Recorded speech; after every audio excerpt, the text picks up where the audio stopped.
Brussels' latest emergency preparedness advice has drawn sharp criticism from Hungary, with Foreign Minister Péter Szijjártó accusing the European Union of stoking war fears and undermining diplomatic efforts. The Hungarian diplomat slammed the EU's recommendation for citizens to assemble a 72-hour emergency survival kit, calling it a sign that Brussels is preparing for conflict rather than peace. A commissioner of the European Commission, my former Belgian colleague, Hajja Labib herself, showed me the tools that should be put in a 72-hour survival kit. At the beginning of the 21st century, the question rightly arises for the people of Europe as to why they need to put together a survival kit for 72 hours. If you try to think through all the explanations, unfortunately, you are left with only one, and that is that Brussels is preparing for war. He further accused EU leaders of fueling escalation rather than seeking a negotiated end to the Ukraine conflict, arguing that pro-war politicians routinely meet to reinforce their strategy of continued military support for Kyiv. The fact is that neither the European Union nor any member state of NATO is under any threat, not even from Russia. That is why, if Brussels is now inspiring and encouraging the people of Europe to put together a survival package, it means that Brussels itself wants to extend the war, and unfortunately the intentions to continue and escalate the war are evident in all the meetings that pro-war politicians in Europe organize among themselves, and in which decisions are regularly taken to continue the war.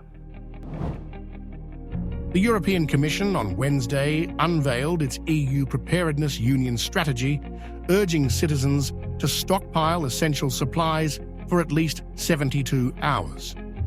The strategy cites risks such as natural disasters, cyber attacks, and geopolitical crises, including the possibility of armed aggression against EU member states.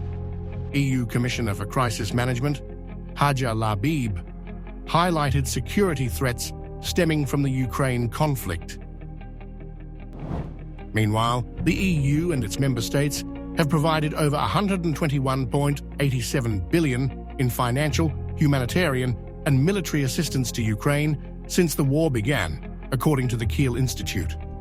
An additional $131 billion has been allocated to support 4.4 million Ukrainian refugees currently residing in the bloc, pushing the total EU expenditure beyond $251 billion. The massive financial commitment has sparked criticism from Hungary, with Szijjártó questioning the lack of transparency on how these funds are being used. He accused Brussels of prioritizing war over diplomacy, while peace efforts are beginning to gain traction. For a while, or rather as long as the war is going on, there is no need to answer the extremely uncomfortable question of where the money is. Where the money is that European voters have sent to Kyiv and Ukraine from their tax euro yaks. We Hungarians remain on the side of peace, and we call on the European Commission and Brussels not to obstruct but to support Donald Trump's peace efforts.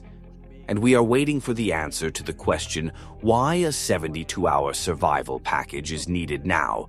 Why does Brussels want to extend a war in which peace efforts are now starting to look quite promising? As EU leaders double down on security measures, Hungary remains one of the few dissenting voices in a bloc that appears increasingly committed to a prolonged confrontation.